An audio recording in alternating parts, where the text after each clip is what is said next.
Last of the verse. So, in humility I will listen. We're all swimming to the other side. We are living beneath the great big blue. We are washed by the very same rain. We are swimming in the stream together. Some in power and some in pain. We can worship this ground we walk on. Cherishing the deeds that we live beside. Loving spirits will live forever. We're all living on the other side. Loving spirits.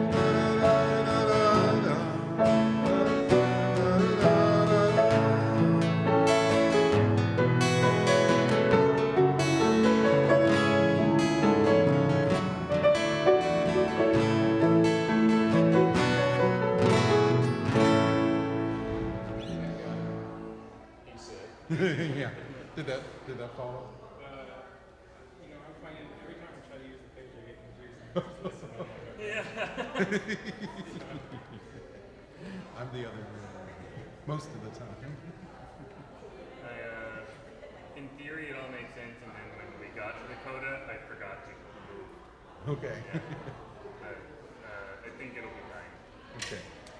It should at least help that every time I start singing, we're at the very beginning again. And then The key trigger, maybe any of the after we play that fourth chorus, we go after the fourth chorus. Exactly. Yeah.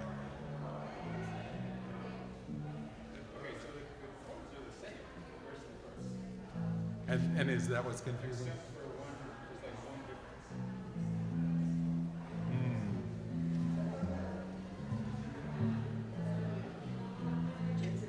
The Taco Bell part.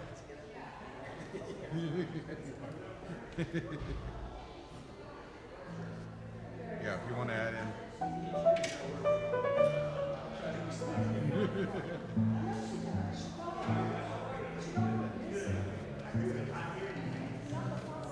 Okay.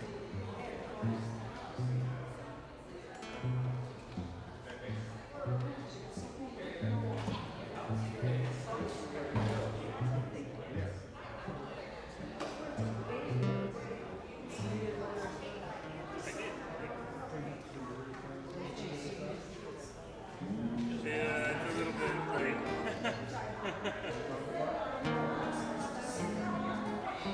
Do you want me to imagine a coffee pot? If you want to. I feel like that chorus could really use some.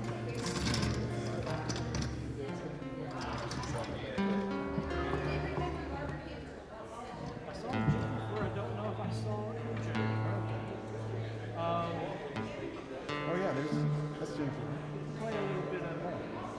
And mics are hot and we're being broadcasted, so you know.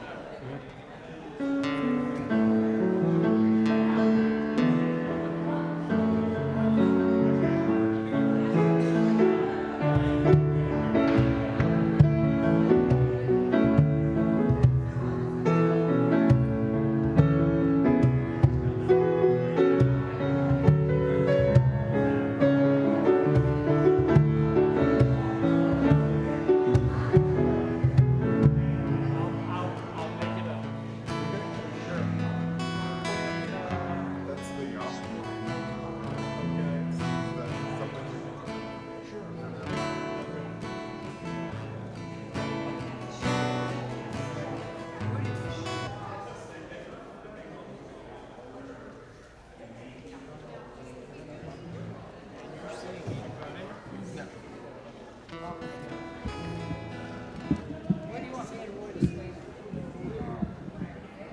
Right here.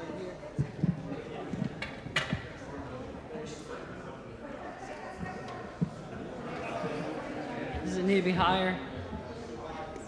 It's also on.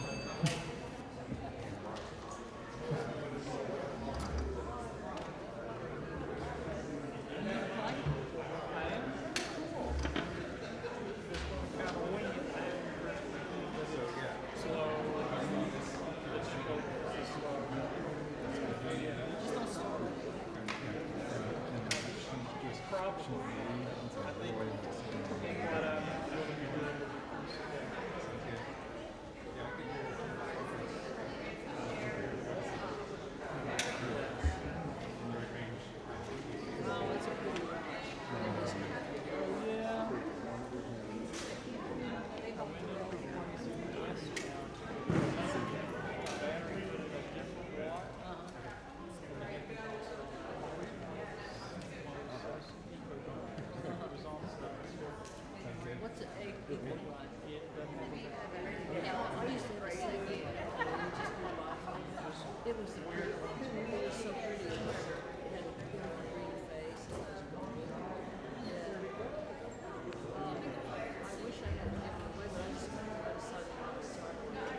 put the lower one on the right, but I'm a piano player, so the lower tones go on the left, right? That's what I same for the guitar. The lower tones are on the left. And I haven't seen professional guitar players set up like this, but a lot of times. I don't know that I ever saw him play too. I don't know that I ever did. I'd have to go back and look at the tape.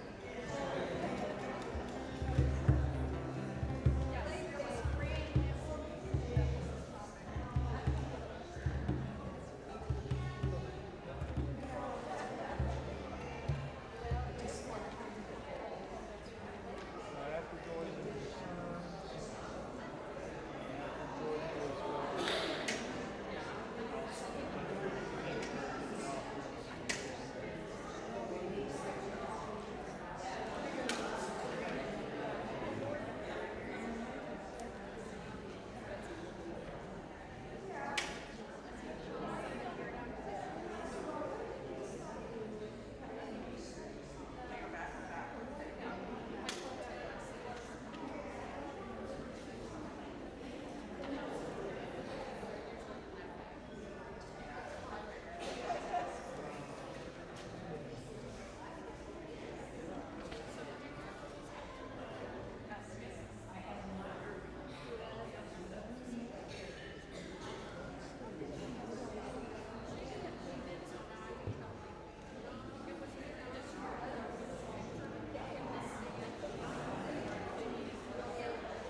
Good morning.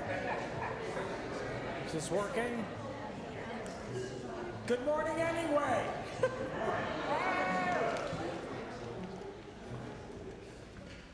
Good morning and welcome. I hope everyone here and online is having a good start to this lovely day. My name is Jeff Miller, and I'm a member of the board of the Tennessee Valley Unitarian Universalist Church. I would like to welcome you on behalf of the board, program council, and all the other folks in this place here and online. You're welcome here, whoever you are, wherever you're from, and wherever you are on your journey. For more information about TVUUC, you can fill out the white information card that is in the rear seat of the front, in the back of the seat in front of you. And you can place it in the collection plate as it goes by later today. Online visitors can go to the church website tvuuc.org and select on the menu, Stay in Touch, and fill out the virtual visitor card. As we move forward together, please remember that we are each other's keepers. If you or your family or anybody else is interested in programs for children, youth, and parents, please visit our religious exploration table in the lobby. The church website also has updated information about this year's programs and events.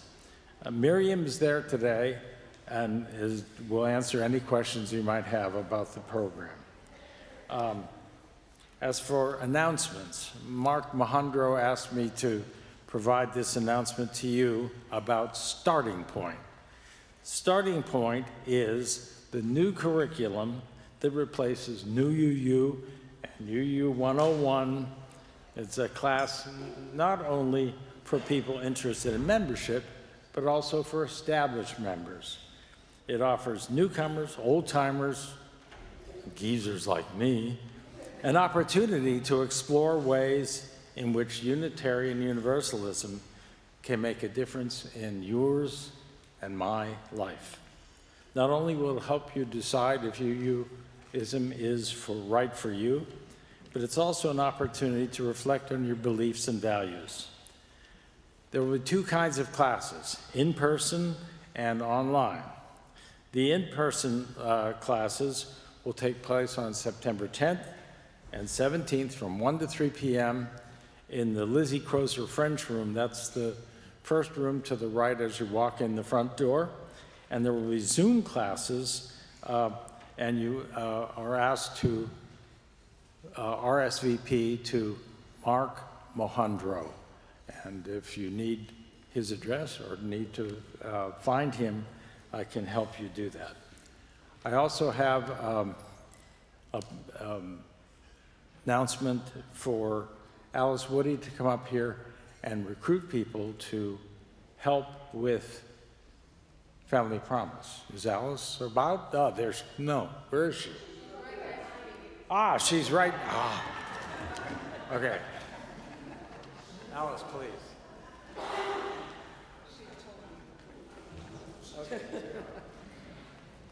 Good morning. It's good to see everybody, and this is a day that shows just how vibrant our church is. I am here to talk with you about Family Promise. We will be hosting 12 people next week, starting the 10th and going through the 17th in the early morning hours as we take care of these people, providing housing and food for a week. Just to remind you, these families are looking for housing, and they all have children. The age range of the children this session is 1 month to 17 years. We clearly do not want to see any of those children without housing. In order to provide housing and food, we need a minimum of 53 people. That is so that we can have everybody doing a little bit of work and nobody having too much of a burden. The minimum, the point being that, as we've said before in many things, many hands make light work. And a note to people who are new to TVUUC and who are trying to see where they fit in, this is a good place to start. It's not a large time commitment for anyone. So far, of the 53 people that we need, 15 people have stepped up and said, I can help. So you can see we need a lot more people to be involved.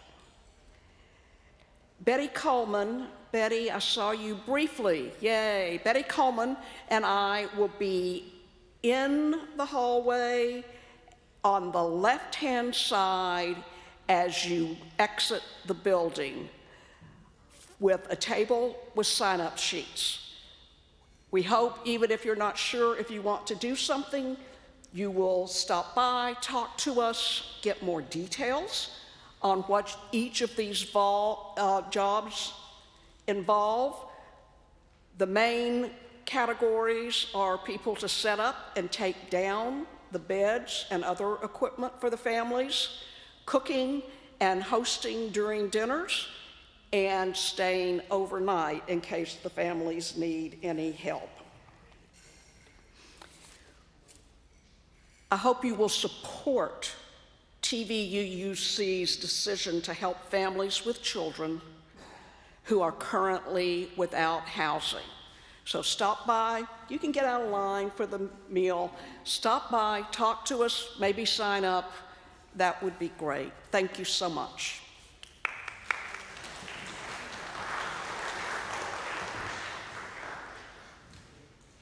Please join us for coffee and food and conversation in the Greg McKendry Fellowship Hall, just out to the left there, or on our patio if you choose to be out in the sunshine. Now, please silence your electronic devices or put them on stun, and welcome to the service. Thank you for coming.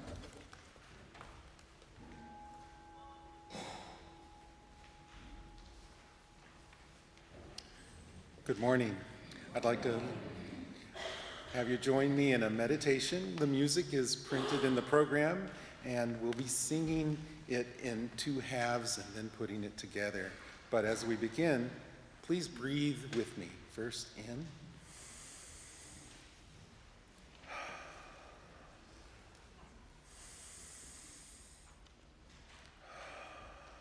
Now keep breathing for me.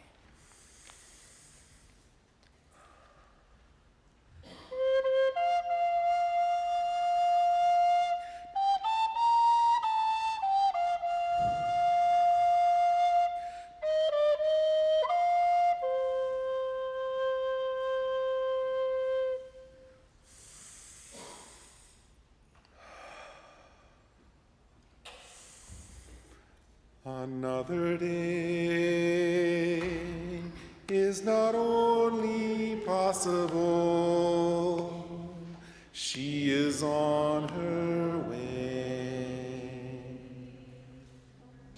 Again. Another day is not only possible, she is on her way.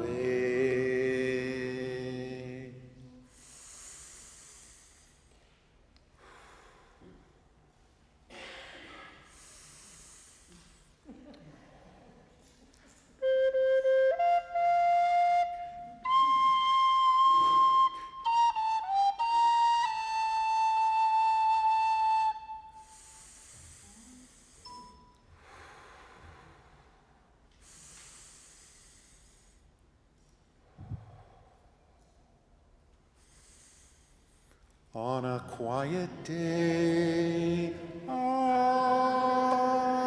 can hear her breathing.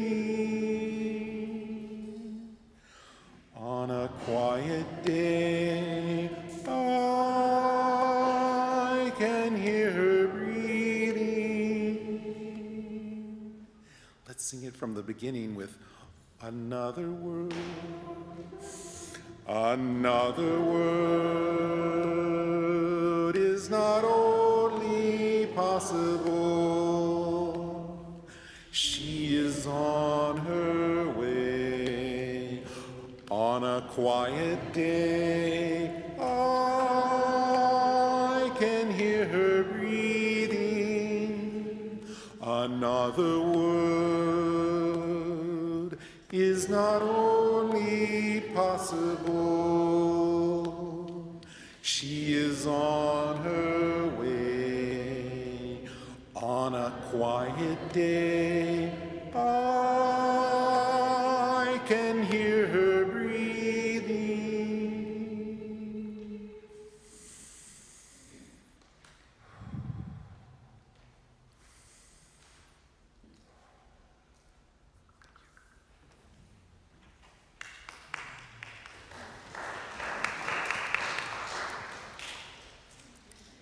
Good morning. My name is Eleanor Williams. I will give you the opening words today. Still There's Hope by Nadine McSpadden. During our darkest moments, still there's hope. When facing our biggest challenges, still there's hope. When all we can do is put one foot in front of the other, still there's hope. When we can't find a way out, still there's hope. When all we can do is help to hold someone's hand as they cry, still there's hope. We are the hope for ourselves and for one another. Always there is hope. Come, let us worship together.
This is our great covenant. Let's join together in our opening hymn, which is an insert in your order of service. This is the Day of New Beginnings, verses 1, 3, and 5.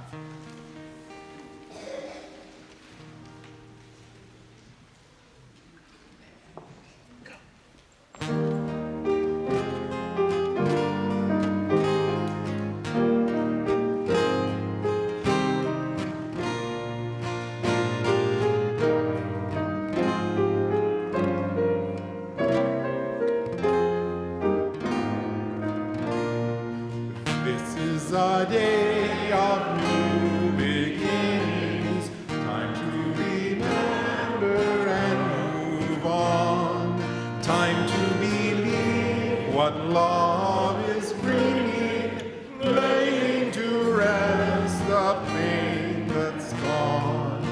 Then but us with the Spirit's daring, step from the past and leave behind our disappointment, guilt, and grieving, seeking new paths and sure to find.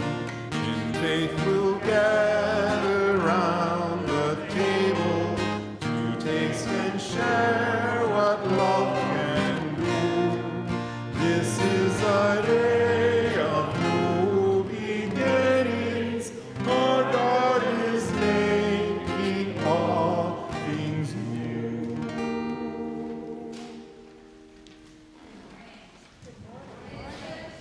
Gathered today in all the ways we are gathered here in this space and watching from home or from one of our other spaces here at TVUC. And I have a story to share with you this morning. I'm really excited because it's been a little while since I've gotten to do a for real story. And this is one that is adapted from a story called Light by Jane Zalvin. And she actually wrote it, it was inspired by a 16th century midrash. And a midrash is a kind of story about stories from the biblical tradition in the Jewish tradition. And so this is a story that begins at the beginning. And in the beginning, there was emptiness, like a blank canvas. How many of us have ever had a blank canvas or piece of paper or surface that we were about to do something, make some art on? Has anybody ever had a blank canvas before them? Then, in a swirl of motion, can you show me a swirl of motion? The Creator created the world. And the sun and the moon and stars were born. And from the still waters came rivers and oceans. Can you show me what the rivers and oceans might have looked like? On the land came deep valleys. Can you make a valley with your arms? And tall mountains. Show me mountains. Blossoming with lush plant life, plants and trees and fruits. I wonder, what are some of your favorite plants? Yeah. Apple trees. There were apple trees. There were watermelons growing on the ground. There were spruce trees. There were spruce trees to shade us. There were persimmons and mangoes. We really like our fruit in this room. Yeah, there were trees and plants and daffodils and camellias and flowers. And then there were animals. There were birds in the sky and fish in the water and all kinds of animals on the land. How many of us have ever seen an animal? Every kind of animal was there. And now, as a finishing touch, the Creator wanted to paint everything in the world with a special kind of light so that everything would shine with goodness.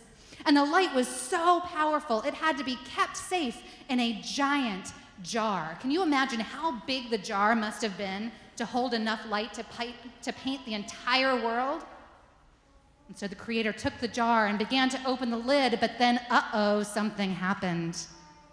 The jar began to shake and tilt, and then it fell, and it shattered.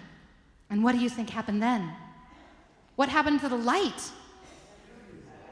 It flew everywhere. Shards of light and pieces went all over the place. It was a big mess. How many of us have ever maybe made a big mess? Or witnessed somebody making a big mess?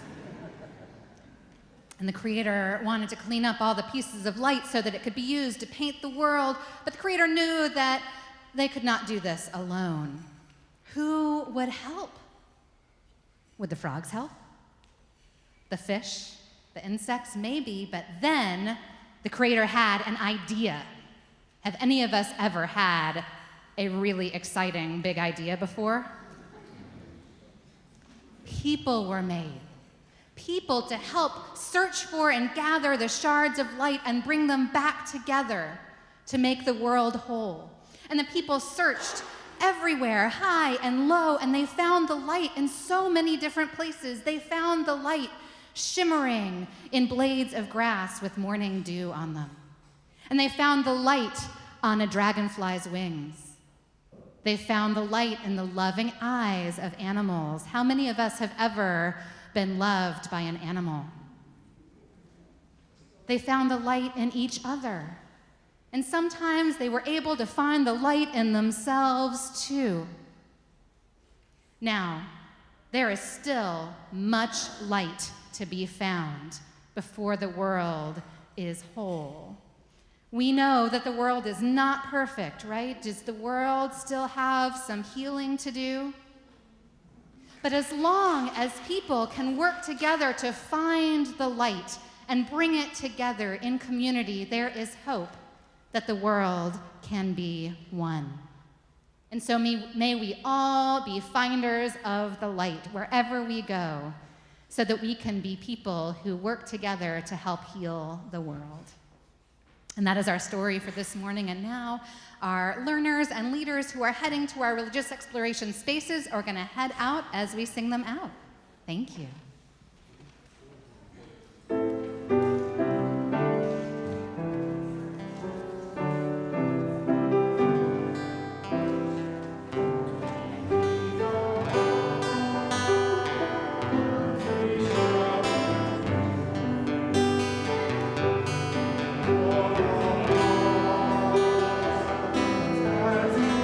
As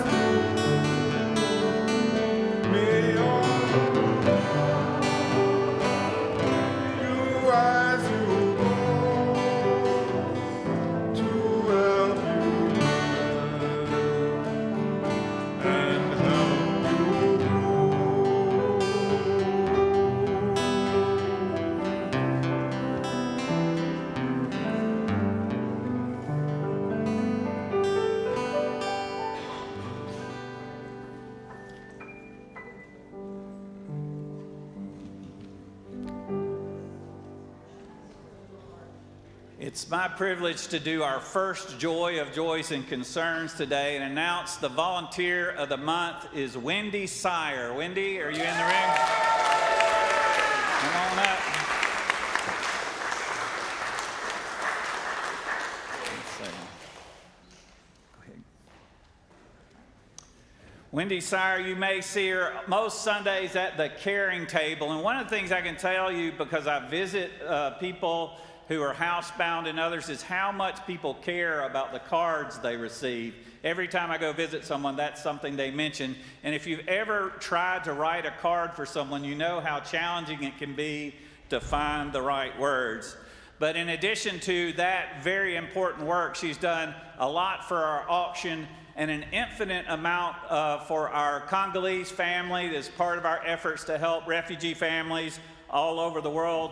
You have faced some very challenging situations in that work, and you really lived into that old proverb of making a way out of no way. And I want to thank you for all you've done on behalf of our church and continue to do.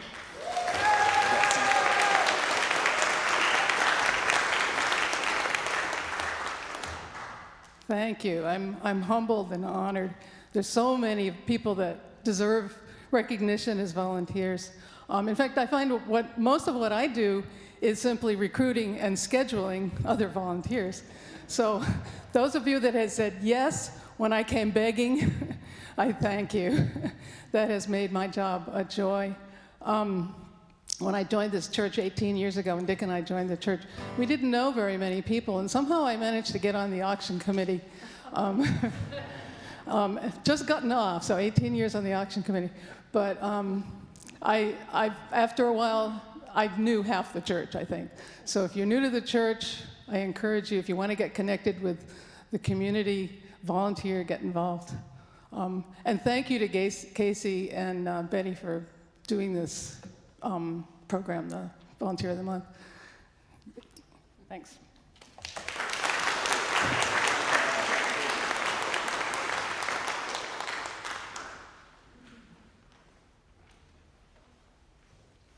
Good morning. My name is David Massey. It's my pleasure to continue the joys and concerns this morning. I am a member of the spiritual care team, and we answer TVUC's pastoral care line during the day and early evening 7 days a week and respond to phone messages as soon as we hear them. That number, 865-297-3155, is in the order of service and in your weekly newsletter. You know, here in the building and online, to call us if you need to talk in confidence about something that is on your mind or in your heart, if you have a joy or a concern to share with the congregation or the pastor, if you need rides to a medical appointment or the hospital, if you need a visitor to bring some cheer into your life. Please stop by the caring table in the Greg McKendry Fellowship Hall after the service to add your name to cards that will be sent to people who need our good wishes. Sharon Fields and Will Hoskins are volunteering at that table this morning. This morning, our thoughts and good wishes are with Lynn Mullins, who celebrated a birthday this past week. Lynn lives at Commonwealth Senior Living in Oak Ridge. She very much enjoys visitors, really especially those who bring chocolate. The best time to visit Lynn is during lunchtime. We also have in mind Claudia Tarver-Malier, as she recovers from knee surgery this past week. Please keep her in your thoughts and send healing energy in her direction.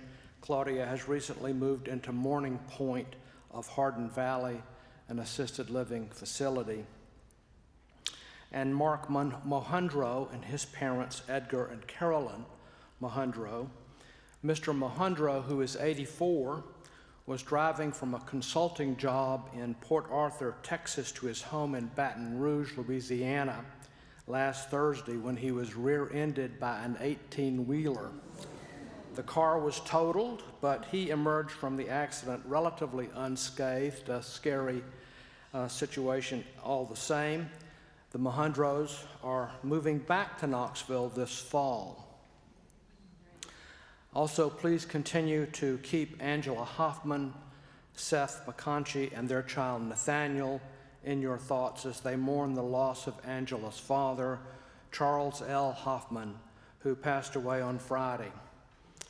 The loss was compounded by the fact that they were not able to be with him and Angela's mother at the time of his death because Seth became sick and tested positive for COVID on Tuesday, and they had to leave the hospice center. That's a really tough thing to have to do. This is the first time any of the three of them have gotten COVID. They had to leave Indiana, drive 7 hours back to Knoxville. Seth could isolate, where Seth could isolate and recuperate.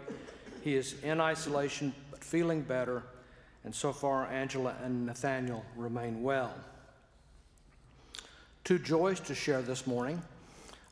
You know from people who have been in this pulpit that the bottom on Magnolia Avenue is a center for African American art and culture, founded originally to not lose the history of the bottom, a neighborhood that was destroyed by urban removal in the 60s. It exists to build communities, celebrate culture, and engage creativity of Black people in Knoxville. They have started a new reading and research room, and that room was inspired by the work of our own late Elandria Williams, daughter of Elnora, and her work in African American and LGBTQIA+ history, art, and culture in the Appalachian region.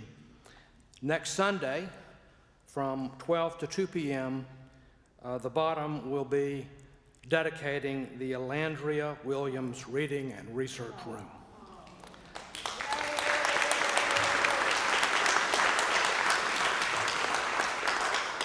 And that takes place at their address at 2430 East Magnolia. So after service next Sunday, see if we can get over there. So I guess it was last year that Title IX celebrated its 50th anniversary. This was the landmark civil rights law that created the basis for gender equality and fair treatment in education. It bars sex discrimination in all forms of education, including sports. Our own Susan Kovac worked on the first Title IX case in the United States. And Thursday, Susan was inducted into the Greater Knoxville Sports Hall of Fame for that.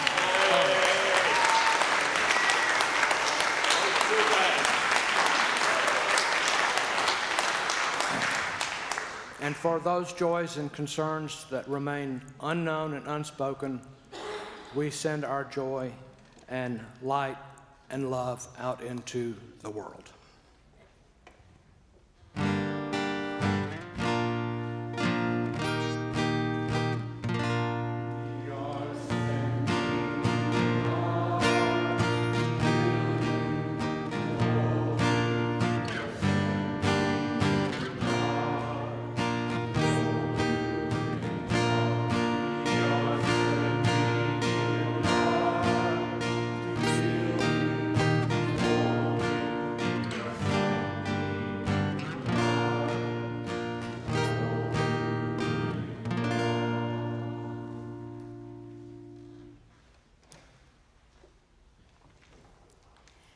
The Light We Give by Simran Jeet Singh.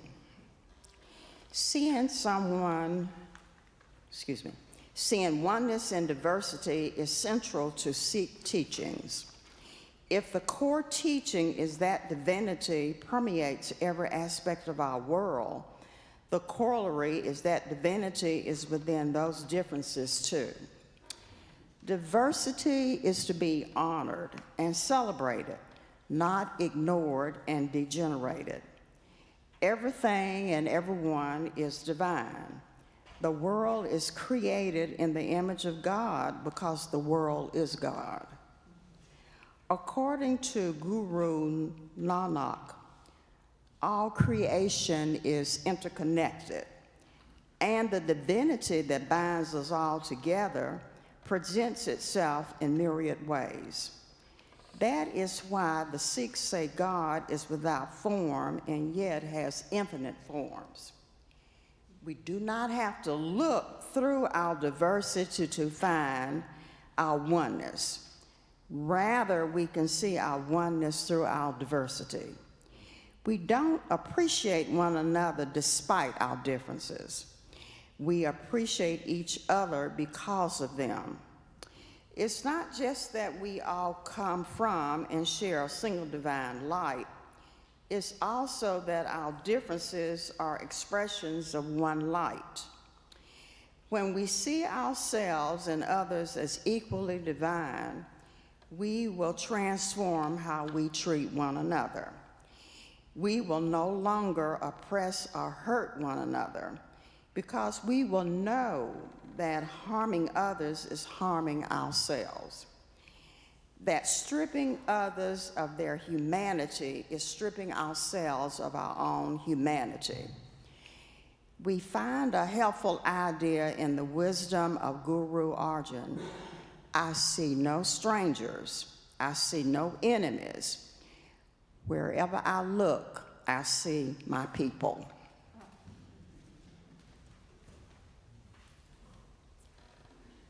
Let us take a moment to enter into silence and to meditate on that divine light which shines in you and shines in me and shines in all things.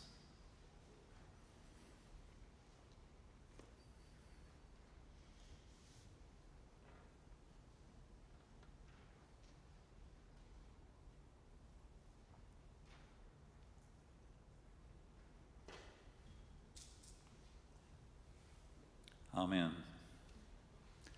I invite you to rise and embody your spirit for our second hymn, 275 in the great hymnal, and a part of wholeness, light and darkness. Joyful is the dark.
Good morning.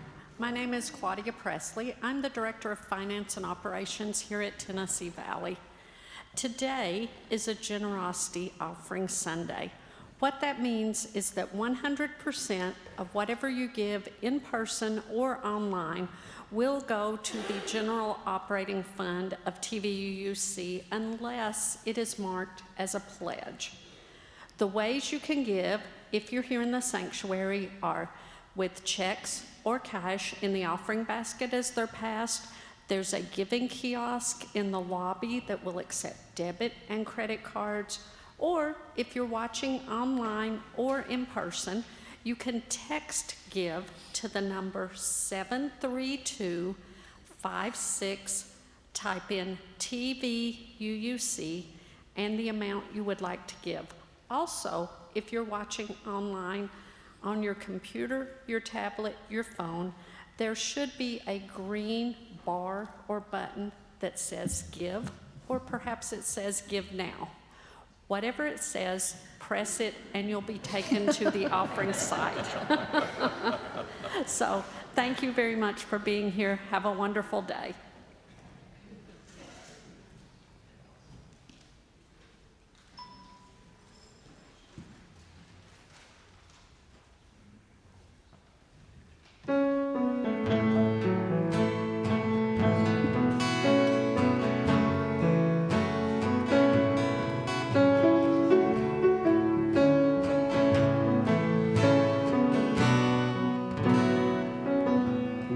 We are living neath the great big dipper. We are washed by the very same rain. We are swimming in the stream together, some in power and some in pain. We can worship this ground we walk on, cherishing the beings that we live beside. Loving spirits will live forever. We're all swimming to the other side. I am alone and I am searching, hungering for answers in my time. I am balanced at the brink of wisdom. I'm impatient to receive a sign. I move forward with my senses open. Imperfection, it'd be my crime. In humility, I will listen. We're all swimming to the other side. We are living neath the great big dipper. We are washed by the very same rain. We are swimming in this stream together, some in power and some in pain. We can worship this ground we walk on, cherishing the beings that we live beside. Loving spirits will live forever. We're all swimming to the other side. On this journey through thoughts and feelings, binding intuition, my head, my heart, I am gathering the tools together. I'm preparing to do my part. All of those who have come before me, band together and be my guide. Loving lessons that I will follow. We're all swimming to the other side. We are living neath the great big dipper. We are washed by the very same rain. We are swimming in the stream together, some in power and some in pain. We can worship this ground we walk on, cherishing the beings that we live beside. Loving spirits will live forever. We're all swimming to the other side. When we get there, we'll discover all of the gifts we've been given to share have been with us since life's beginning, and we never noticed they were there. We can balance on the brink of wisdom, never recognizing that we've arrived. Loving spirits will live together. We're all swimming to the other side. We are living neath the great Big Dipper. We are washed by the very same rain. We are swimming in the stream together, some in power and some in pain. We can worship this ground we walk on, cherishing the beings that we live beside. We're all spirits will live together. We're all swimming to the other side. Loving spirits will live forever. We're all swimming to the other side.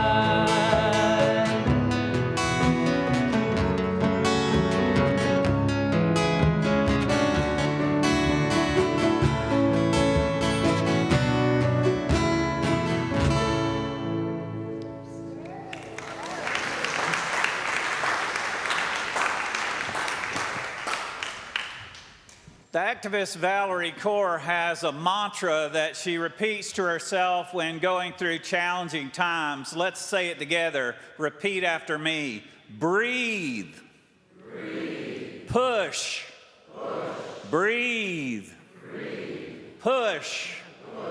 These are the words a midwife might speak to a young mother giving birth to a child.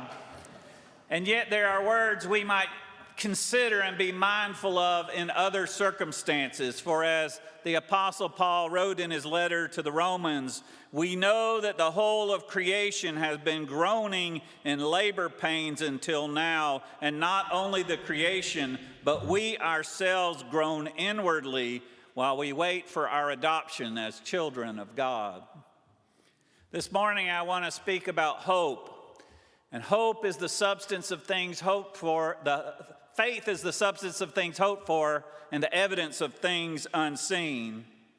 Whenever we go through difficult times and the future looks dark, Valarie Kaur says we should ask ourselves the question, is this the darkness of the tomb or the darkness of the womb? Is all hope dead, or is hope waiting to be born? Are these pains we feel leading to our destruction, or are they the labor pains that will lead to a new birth? Now, Valarie Kaur her activism was born out of tragedy. She became an activist after the terrorist attacks of September 11, 2001. And although the terrorists who attacked the World Trade Center were Muslim extremists, anyone who looked different might be a target for hate crimes. And so many who were in the Sikh religious tradition became targets because of wearing turbans. In the minds of the ignorance, a turban equaled terrorism. Because Valarie Kaur she took on the role of educating the general public about her own religious tradition, and she made a documentary where she traveled around the country interviewing families who had been affected by these hate crimes, and her documentary was called Divided We Fall. Her goal was to honor the dead, the victims of hate crimes, but also amplify the voice of the living, to rehumanize those who had been dehumanized, to give voice to the voiceless. Some of the victims included friends of her own family, and her work involved traveling to very difficult and painful places, like the Sikh temple in Oak Creek, Wisconsin, where in 2012 a gunman killed 6 people and wounded many others and traumatized a whole community. Places where people are bearing more pain than anyone should have to bear. Now, it's not easy to be with someone who is going through a painful experience. For instance, in my father's generation, my father wasn't allowed to be in the room when my mom was giving birth to me. There was an enforced distance between 2 partners where one went through the painful process of labor and another one was in a different room. Fortunately, this isn't standard procedure today, and we are all glad of that. One of the spiritual disciplines I think we all need to learn, it's something that every single person needs to learn, is how to be present with others when going through difficult moments of pain. Valarie Kaur's activism in one area led her to a commitment for social change in many other areas. She's worked with the Reverend William Barber on the Poor People's Campaign, highlighting the inequalities of our country. She's worked on prison reform, partly because her grandfather, when he immigrated to America from India, was incarcerated for a while because as part of the immigration process. So she's always had compassion for people in prison. And her work has taken her to places as far as Guantanamo Bay, Cuba. Her activism on behalf of her own faith has led her to a deeper study of all the world religions, and her work has led her to that point of intersectionality, the way working against any form of oppression involves partnering with people who experience other forms of oppression, knowing the same hate that could walk into a temple in Oak Creek, Wisconsin, could walk into a church in Charleston, South Carolina, could walk into a Dollar General store in Jacksonville, Florida. Here's what she said she learned from the world's religions in her autobiography, See No Stranger, a memoir and manifesto of revolutionary love. She wrote, Guru Nanak called us to see no stranger, Buddha to practice unending compassion, Abraham to open our tent to all, Jesus to love our neighbors, Muhammad to take in the orphan, Mirabai to love without limit. They all expanded the circle of who counts as one of us, and therefore who is worthy of our care and concern. These teachings were rooted in the linguistic and cultural spiritual contexts of their time, but they speak of a common vision of interconnectedness and interdependence. What has been an ancient spiritual truth is now increasingly verified by science. We are all indivisibly part of one another. We share a common ancestry with everyone and everything alive on earth. We can look upon the face of anyone and anything and say, you are a part of me I do not yet know. There's an old saying, to labor is to pray. And this was the motto of St. Benedict, but it is also continues to be the motto of the Benedictine order. To work is to pray is to work. And this is the prayer of those who work in our community garden or help stock our free food pantry. This is the prayer of those who do the overnight shift for the Family Promise program so families will not go homeless. This is the prayer of those who say, don't agonize, organize, but work together through Justice Knox to hold leaders accountable, to revive grassroots democracy, to make sure democracy doesn't become a consumer item, but a co-creative power where we work for better schools, where we work for affordable housing. To labor is to pray, and sometimes this labor involves labor pains. So this is why we have a church, to invite people into this work together and to coach each other when it gets difficult, to say to each other, breathe, push, breathe, push. During this Labor Day weekend, it seems appropriate to celebrate that this year our congregation made the commitment to raise our minimum wage to $15 an hour, in line with the Living Wage campaign and the Fight for 15 movement. That's a little more. That's just a little more than twice what the minimum wage is in our state, which hasn't been raised since 2009. We believe it's not enough to advocate for social justice in the community. We have to practice it here within the walls of our own congregation. We want to show respect for everyone who works for us because we know their labor is our shared prayer. In the church library, there is a shelf full of books dedicated to Michelle Pfeffer. They're environmental books. And Michelle died all too young in her 20s, but in her short life, she was very dedicated to environmental causes. I remember hiking on House Mountain and seeing her working with crews, clearing trails, and organizing students on UT campus to recycle and the Meet Out campaign. When she died of leukemia, she was still very young, and at her memorial service, a Methodist minister said this. He said, "A teacher sees God in his students, a doctor sees God in her patients, and an environmentalist sees God in nature." And so it seemed very appropriate that we held Michelle's memorial service outdoors at the Cedar of Lebanon State Park, and I was standing before the congregation, but with my back to the woods, and there was this moment when everybody got quiet, and everybody got still, and everybody was hushed, and I knew it wasn't anything I was saying that was having that effect. And afterwards, someone came up to me and said, "What did you think when that herd of deer came and stood behind you?" And I hadn't even noticed.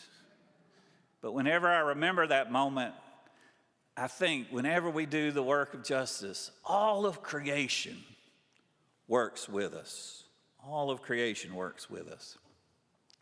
There's an irreverent story in the Sufi Muslim tradition, which has lots of irreverent stories that center around a trickster character, a wise fool named Nasruddin. And the story goes that one day Nasruddin's wife went into labor, so he called the midwife, and the midwife came to be of assistance. And all of a sudden, the midwife announced, "Nasruddin, you have a daughter." And he was overjoyed. He was absolutely thrilled. And a minute later, the midwife said, "Nasruddin, you have a son too." And he was thrilled. He was excited. He was just over the moon happy. And a minute later, she said, "And you have another daughter too." And all of a sudden, he grabbed the candle and blew it out. And all the room was in darkness.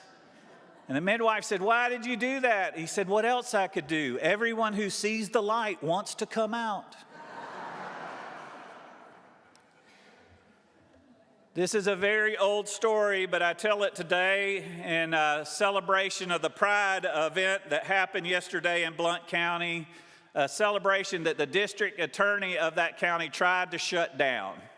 He threatened them with legal action. He threatened to make arrests. However, the ACLU and a federal judge made a ruling that allowed for, as they say in the theater, the show must go on. And so there was a celebration.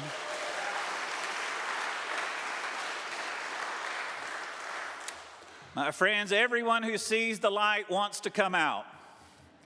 This is true of everybody of every gender orientation, every sexual orientation.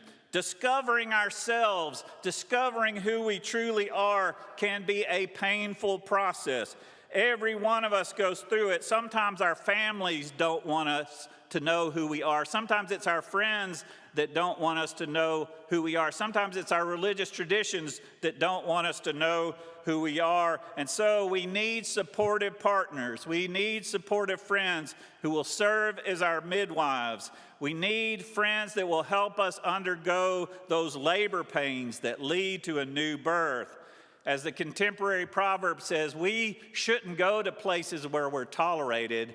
We should demand places where we are celebrated. And that's what the Tennessee Valley Unitarian Universalist Church aspires to be, a place where we celebrate one another. It's as the writer Singh wrote in his autobiography, The Light We Give. We do not have to look through our diversity to see our oneness. Rather, we can see our oneness through our diversity. We don't appreciate one another despite our differences. We appreciate each other because of them. It's not just that we all come from the same divine light, it's that our differences are an expression of that one light. My father wasn't allowed in the room when I was born, but things have changed. I was able to be present with my wife, Suzanne, when my daughter, Sally, was born, with Diane Igo, a member of this church, was our midwife. And so this is an overwhelming experience, and so we went through video trainings where we could watch videos of other families going through the birth process. And as I was watching these videos, I was looking for a role model. And one of the things I observed is there are a lot of men that have no idea what to do. There was one guy who was adjusting the lights so the video would turn out well. And there was another guy, anytime something else needed to be done, would run and do it. But there was this one guy I noticed, and he was sitting behind his wife, and he was rubbing her shoulders, and he was saying very supportive things. And it's very good that he was sitting behind her so she couldn't see how terrified he looked, because his face was totally terrified. And I looked at him and I thought, there's my role model. So let's aspire to be supportive partners to each other as a congregation. Let's be supportive partners as we work together for social change, no matter how terrified we may get in the process. It's a scary thing working for social change. Let's be supportive as we work together to fight for 15. Let's be supportive of each other as we work for equality for all people, as we labor together for a world without bias, bigotry, or racism, when we labor for a day when everyone who sees the light will be able to come out. For we know the whole of creation has been groaning until now, until this present moment. And not only creation, but we ourselves groan inwardly. So say with me, breathe, push, breathe, push, breathe, push. Let's make every day a good birthday. So may it be. Let's join together in our closing hymn, 38, Morning Has Broken.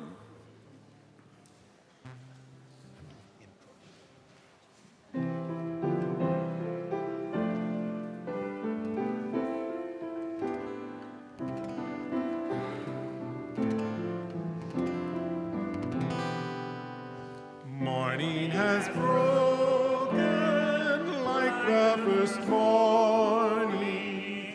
Blackbird has spoken like the first bird. Praise for the singing, praise for the morning, praise for them springing fresh from the word. Sweet the rain.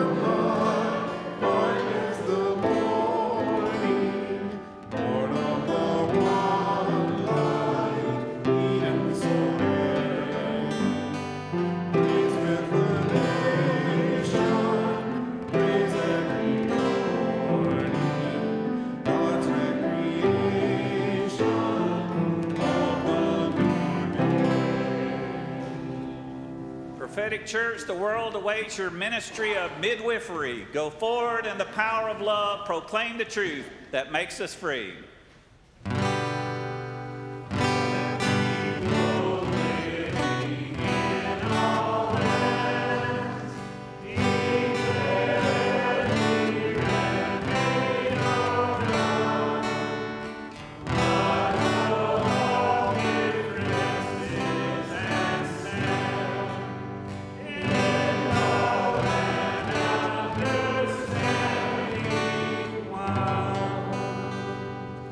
you're hungry for more than spiritual food, there's a potluck lunch afterwards, and there's adult education classes afterwards. One about the beloved community working against racism, and another one, if you need healing, a sound bath of relaxation. So I invite you to stay with us and celebrate with each other. Now, as our last act of worship, I invite you to turn and greet your neighbor.